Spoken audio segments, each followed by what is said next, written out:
Bonjour à tous. Un nouvel épisode pour améliorer ton français. N'oublie pas de t'abonner et de liker si tu aimes. Excusez-moi, vous auriez l'heure s'il vous plaît? Oui, bien sûr. Il est 14h30. Merci beaucoup. Je pensais qu'il était plus tard. J'ai complètement perdu la notion du temps. Ça arrive à tout le monde. Vous êtes pressé? Un peu, oui. J'ai rendez-vous chez le médecin à 15 heures. J'espère ne pas être en retard. Ah oui, il vaut mieux ne pas être en retard chez le médecin. Le cabinet est loin d'ici? À environ 15 minutes à pied, je dirais. Je vais y aller, au cas où. Merci encore pour l'heure. Pas de souci. Bonne journée et bon courage pour votre rendez-vous. Merci, à vous aussi. Quelques heures plus tard, dans une boulangerie. Excusez-moi, madame, vous avez l'heure s'il vous plaît? Il est 17h10, monsieur. Oh, déjà, merci, je dois filer chercher mon fils à l'école. Les enfants, ça occupe. Vous avez une grande famille? J'ai 2 enfants, un garçon de 6 ans et une fille de 4 ans. C'est la folie à la maison, mais on s'amuse bien. Je comprends.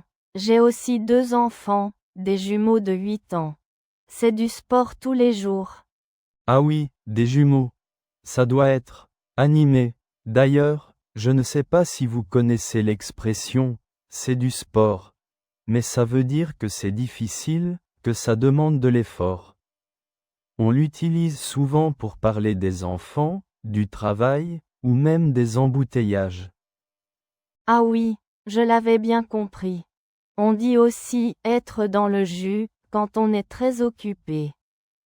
Par exemple, en ce moment, je suis dans le jus avec la préparation du dîner.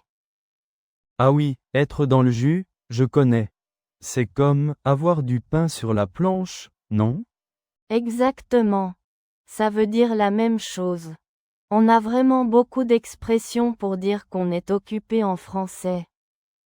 C'est vrai, une autre expression que j'aime bien, c'est avoir un emploi du temps de ministre. Ça signifie être extrêmement occupé, avoir un agenda surchargé. Ah oui, celle-là est très imagée. Je vais la retenir. Et vous savez, on peut aussi dire courir partout pour exprimer qu'on est très occupé et qu'on doit se déplacer beaucoup. C'est vrai, courir partout, c'est parfait pour décrire ma journée d'aujourd'hui. Entre le rendez-vous médical, les courses et maintenant l'école. Je vous comprends. Allez, il est temps pour moi de rentrer aussi. Bonne soirée et bon courage avec vos petits monstres. Merci, à vous aussi, et merci encore pour l'heure. Le lendemain matin, à la gare.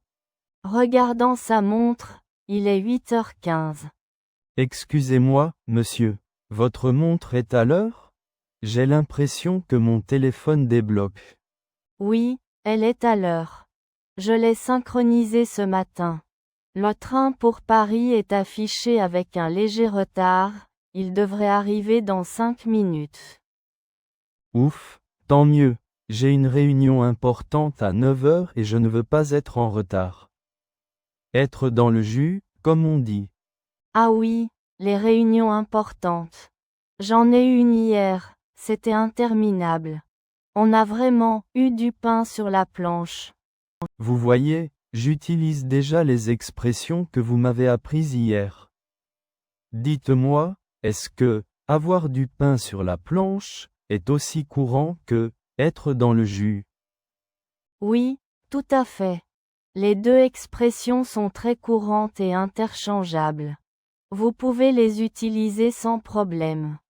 Super, merci pour ces précisions. Ça m'aide beaucoup à améliorer mon français. Avec plaisir. L'apprentissage des langues, c'est toujours enrichissant.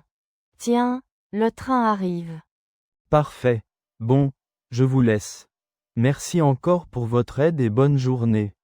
Bonne journée à vous aussi et bonne réunion. Dans le train, s'adressant à une dame assise à côté. Oui, Excusez-moi de vous déranger, Vous n'auriez pas l'heure par hasard? Ma batterie de téléphone est complètement à plat. Bien sûr, il est 8h32. Merci infiniment. J'ai l'impression que le temps passe vite dans le train. Oui, c'est vrai. Surtout quand on a un bon livre. Vous allez à Paris? Oui, pour le travail. Moi aussi. J'espère que vous n'êtes pas trop dans le jus aujourd'hui. Ah, vous connaissez l'expression. Eh bien, disons que j'ai un emploi du temps de ministre. Mais bon, c'est du sport. Rire, vous maîtrisez bien les expressions françaises. J'essaie. J'apprends petit à petit. Merci pour votre aide en tout cas. Je vous en prie. Bon voyage. Merci, à vous aussi. Merci de nous avoir accompagnés dans cette histoire. N'oublie pas, chaque mot te rapproche de la fluidité. Continue d'écouter et d'apprendre, et on se retrouve dans le prochain épisode.